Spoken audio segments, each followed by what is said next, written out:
Hello, എല്ലാവർക്കും നമസ്കാരം. ഞാൻ ശ്രീലത ജയചന്ദ്രൻ. നമ്മൾ ഇന്നിവിടെ പറയുന്നത് എന്താണെന്നറിയാമോ? ഒരു ചെറിയ ടിപ്പ് പറയുന്നുണ്ട്. അതായത് മാത്സിനകത്ത് നമുക്ക് എപ്പോഴും നമുക്ക് തെറ്റിപ്പോകുന്നതല്ലേ, കൊച്ചു പിള്ളേർ പഠിച്ചു വരുന്ന സമയത്ത് തെറ്റിപ്പോകുന്ന ഒരു കാര്യമാണ് മൾട്ടിപ്ലിക്കേഷൻ ടേബിൾ എന്ന് പറയുന്നത്. അപ്പം ഞാൻ അതിൽ ഒരു ടേബിളിൻ്റെ ടിപ്പാണ് ഞാൻ ഇന്നിവിടെ പറയുന്നത്. ഞാനൊക്കെ പഠിച്ചിരുന്ന കാലത്ത് ഞാൻ കുറേ അടി മേടിച്ചിട്ടുള്ളതാണ്. അപ്പം ആദ്യ സമയത്തൊക്കെ ഇങ്ങനെ മാത്സ് ഫസ്റ്റ് സ്റ്റാർട്ടിങ് പറയുമ്പോൾ എനിക്ക് നല്ല ഈസി ആയിരുന്നു. അത് കഴിഞ്ഞ് കുറച്ച് കോംപ്ലിക്കേഷനിലോട്ട് വന്നപ്പോൾ ഭയങ്കര ടഫായിട്ട് മാറി. പിന്നെ ഒരു 9th വന്നപ്പോൾ എനിക്ക് നല്ലൊരു ട്യൂഷൻ ടീച്ചറിനെ കിട്ടി. അപ്പോൾ അവിടെ നിന്നാണ് ഞാൻ മാത്സിൽ എനിക്ക് എത്രയ്ക്ക് ഇൻട്രസ്റ്റ് കയറാനുള്ള കാര്യം.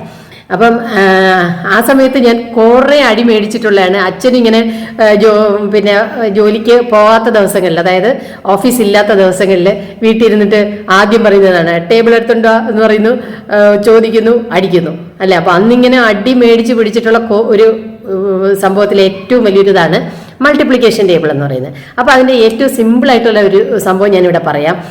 8ന്റെ മൾട്ടിപ്ലിക്കേഷൻ ടേബിളാണ് ഞാൻ പറയുന്നത്.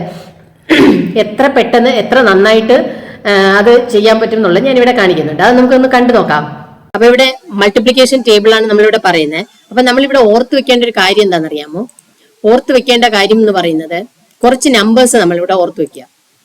അതായത് 0, പിന്നെ 2, 4, 6, 8. ഓക്കെ, ഇത്രയും നമ്പേഴ്സ് നമ്മൾ ഓർത്ത് വെക്കണം. ഓക്കെ അല്ലേ?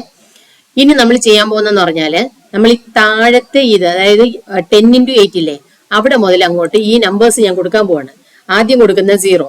ഓക്കെ, അതിന്റെ തൊട്ട് മുകളില് ഏതാണ് അടുത്ത നമ്പർ 2. ഓക്കെ, അടുത്തത് 4, അടുത്തത് 6, വീണ്ടും നെക്സ്റ്റ് 1 8. ഓക്കെ, അപ്പൊ ഇത്രയായി. അപ്പൊ ഇനി മേളിലോട്ട് പോകുമ്പോൾ വീണ്ടും ഇത് റിപ്പീറ്റ് ചെയ്യാം. 0, 2, 4, 6, 8. ഓക്കെ, അപ്പൊ ഇത്രയും ഓക്കെ ആണല്ലോ. അപ്പൊ 0, 2, 4, 6, 8 കൊടുത്തു. വീണ്ടും റെപ്പിറ്റേഷനിൽ പോയപ്പം 0, 2, 4, 6, 8 മേളിലോട്ട് കൊടുത്തു. ഇനി ചെയ്യാൻ പോകുന്നതെന്ന് പറഞ്ഞാൽ നമ്മൾ ഇവിടെ മേളിൽ നിന്ന് നമ്മുടെ ന്യൂമറിക് നമ്പേഴ്സ് ഇല്ലേ, അതായത് ഡെസിമൽ നമ്പേഴ്സ് ഇല്ലേ, 0, 1, 2, 3 എന്ന് പറഞ്ഞു കൊടുക്കാം. അപ്പൊ ഇവിടെ ആദ്യം വരുന്നത് 0 ആണ്. ആ 0 ഞാൻ ഇവിടെ കൊടുക്കുന്നില്ല, കാരണം ലെഫ്റ്റ് സൈഡ് വരുന്ന 0ക്ക് വാല്യൂ ഇല്ല. അപ്പൊ 8 തന്നെ കൊടുത്താൽ മതി. അടുത്ത 6ന്റെ അവിടെ വരുമ്പോൾ 1 കൊടുത്തു. അടുത്ത നെക്സ്റ്റ് 1 വരുമ്പോഴേ 2 കൊടുത്തു. നെക്സ്റ്റ് 1 വരുമ്പോഴേ 3 കൊടുത്തു. നെക്സ്റ്റ് 1 വന്നപ്പോഴേ 4 കൊടുത്തു. 4 വന്നു, വീണ്ടും 4 റിപ്പീറ്റ് ചെയ്യാം. 4.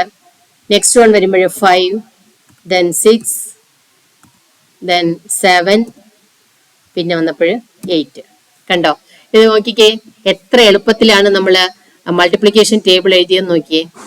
ശരിയല്ലേ? അപ്പൊ കണ്ടല്ലോ എത്ര സിമ്പിളായിട്ട് എത്ര പെട്ടെന്നാണ് നമ്മൾ ഈ ടേബിൾ എഴുതിയെന്നുള്ളത്. അപ്പൊ ഇതുപോലെ കുറെ ടിപ്സ് നമുക്ക് മാത്സിലുണ്ട്.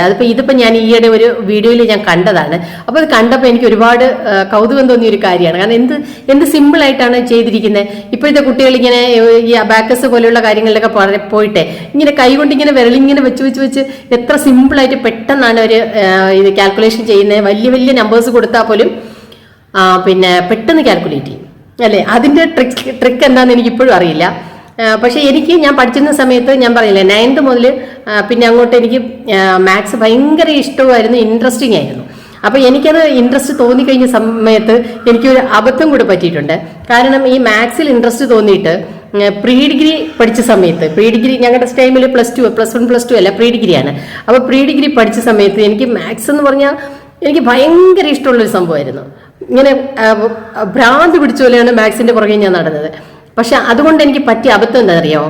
ഞാൻ ഈ ഫുൾ ടൈം മാത്സ് പഠിക്കാൻ തുടങ്ങി. പക്ഷെ ഈ പ്രീ ഡിഗ്രി മാത്സ് പിന്നെ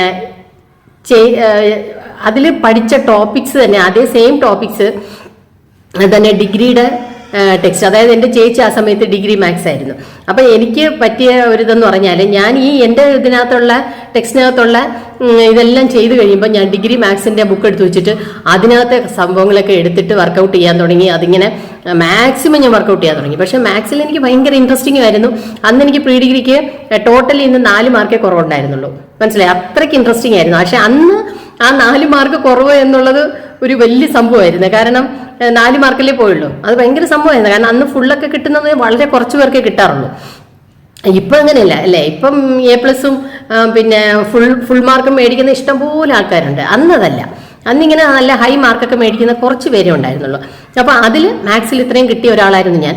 പക്ഷേ എനിക്ക് അവിടെ പറ്റിയ അബദ്ധം എന്ന് പറയുന്നത്, ഞാൻ ഈ മാത്സിൽ കൂടുതൽ കോൺസെൻട്രേറ്റ് ചെയ്ത സമയത്ത് എനിക്ക് ബാക്കിയുള്ള സബ്ജക്റ്റിന് മാർക്ക് കുറയാൻ തുടങ്ങി.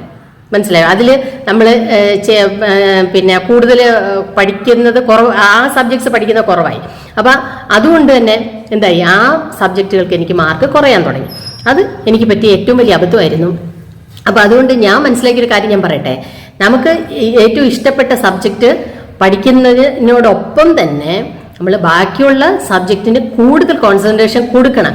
ഇപ്പം നമ്മൾ ഈ ഇതിൽ മാത്സിൽ, ഞാൻ ഈ പറഞ്ഞ പോലെ മാത്സിൽ കൊടുക്കുന്നതിനേക്കാൾ കൂടുതൽ ടൈം നമ്മൾ സ്പെൻഡ് ചെയ്യേണ്ടത് ബാക്കിയുള്ള സബ്ജക്റ്റിനാണ്. അപ്പം അങ്ങനെ ചെയ്തിരുന്നു എങ്കിൽ ബാക്കിയുള്ള സബ്ജക്റ്റിന് കൂടുതൽ മാർക്ക് സ്കോർ ചെയ്യാൻ എനിക്ക് പറ്റിയേനെ, അല്ലേ? അതാണ് എനിക്ക് പറ്റിയ ആദ്യത്തെ അബദ്ധം എന്ന് പറയുന്നത്. അതുകൊണ്ട് എപ്പോഴും നമ്മൾ മനസ്സിലാക്കേണ്ടതെന്ന് പറഞ്ഞാൽ, ഇൻട്രസ്റ്റിംഗ് സബ്ജക്റ്റ് എന്നുള്ളത് ഓക്കെ, പക്ഷെ കൂടുതൽ നമ്മൾ പഠിക്കേണ്ടത് നമുക്ക് ഇൻട്രസ്റ്റ് അല്ലാത്ത സബ്ജക്റ്റാണ്. അപ്പോൾ അത് കൂടുതൽ പഠിച്ചാൽ മാത്രമേ നമുക്ക് ടോട്ടൽ സ്കോർ നമുക്ക് കൂട്ടാൻ സാധിക്കുകയുള്ളൂ. ഞാനീ പറഞ്ഞ് ശരിയല്ലേ? ഇത് ശരിയാണെന്ന് തോന്നുന്ന ആരെങ്കിലും ഒക്കെ ഉണ്ടെങ്കിൽ ഒന്ന് കമൻറ്റ് ചെയ്തേക്കണേ. അതുപോലെ നമ്മുടെ ചാനൽ സബ്സ്ക്രൈബ് ചെയ്യാത്ത ആരെങ്കിലും ഉണ്ടെങ്കിൽ ഒന്ന് സബ്സ്ക്രൈബ് സപ്പോർട്ട് ചെയ്യുക. അതുപോലെ ലൈക്ക് ചെയ്യാനും ഷെയർ ചെയ്യാനും മറക്കല്ലേ. നമുക്ക് പുതിയ വീഡിയോ ആയിട്ട് വീണ്ടും കാണാം. ബൈ.